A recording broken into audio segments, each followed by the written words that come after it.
আজকের দিনে এই বিজেপি সরকার যে হিন্দুত্ববাদীর নামে এই দেশ শাসন করছে, হিন্দু মেয়েরা বলুন তো কি পেয়েছেন? ত্রিপুরা রাজ্যে 60টি আসন, এই 60টি আসনের মধ্যে এসটিদের জন্য সংরক্ষিত 20টি আসন, এসটিদের জন্য সংরক্ষিত আসন এই ত্রিপুরা রাজ্যে বিধানসভায় আছে।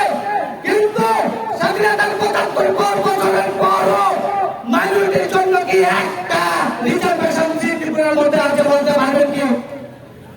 একটা সিট আছে কি বলতে পারবেন? আমরা কোনো হিন্দুদের বিরুদ্ধে নই, শুধু আমাদের যে অধিকার পাওয়ার যোগ্য আমরা সেই অধিকারের কথা বলতে এসেছি। আমরা মহারাজার নেতৃত্বে যে বিপ্লবের দল গঠন করেছে, এই গঠনের একটাই বংশ যে ওয়ান লাস্ট ফাইট। আমরা কারোর বিরুদ্ধে লড়তে আসি নাই, আমরা শুধু আমাদের অধিকার আদায় করার জন্য এখানে এসেছি।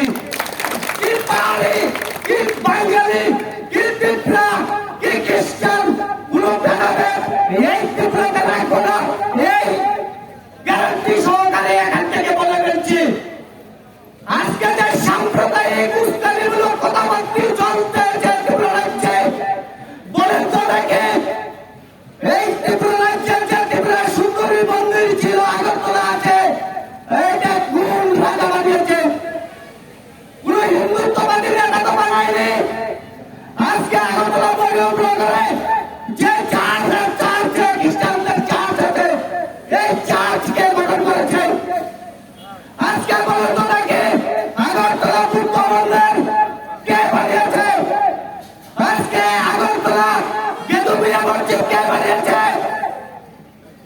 সরকার থেকে করেছিলাম 2018 বিধানসভা নির্বাচনে। ওই নির্বাচনের পরে দেখা গেছে যে প্রতিশ্রুতি দিয়েছিল, ওই প্রতিশ্রুতিগুলির মধ্যে 100 কি 100 ভাগ তো দূরের কথা, 10 ভাগ কাজও হয়নি আজকে ত্রিপুরা রাজ্যে। কাজ তো বলার কথা নয়, যে রাজ্যে আজকে মাইনরিটি মাত্র 8%, ওই রাজ্যে সমস্ত মাইনরিটি মিলে এই বিজেপি সরকাররা হাত করেছিল একটু বাসস্থানের জন্য, একটু সহজভাবে চলার জন্য। আজকে কি দেখা গেল?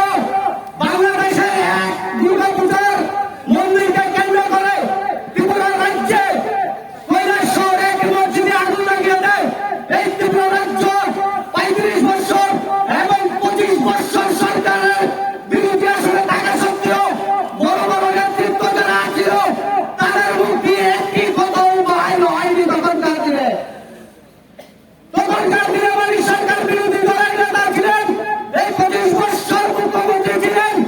এই যখন কৈলাস শহরে মুসলিমদের মসজিদের মধ্যে আগুন লাগিয়েছিল, এই ত্রিপুরা রাজ্যের পরিচালিত বিজেপি সরকারের কিছু দুর্বৃত্ত দল তখন আমাদের পাশে এসে দাঁড়িয়েছিল মহারাজা প্রতাপ সুলতান বর্মন। কিন্তু আমরা আমাদেরকে তাদের যে মহারাজা প্রতাপ বিক্রমণী কথা কি দরকার ছিল যে মাইনরিটির পক্ষে এই কথা বলার? আজকে মানিক সরকার তো একটি কথা বলেনি, তাদের ভোট ব্যাংক চলে যাবে। আজকে ত্রিপুরা রাজ্যে কংগ্রেসের বড় বড় লিডার ছিল, তাদের মুখ দিয়ে একটা কথা শোনা যায়নি যে তাদের ভোট ব্যাংক চলে যাবে। এই মহারাজার কি দরকার ছিল এই মাইনরিটির সঙ্গে কথা বলার? একটু ভাববার বিষয়, যদি 4টা ধর্মের 4টা প্রতিষ্ঠান এই রাজা মহারাজারা এই ত্রিপুরা রাজ্যে নির্মাণ করে দিতে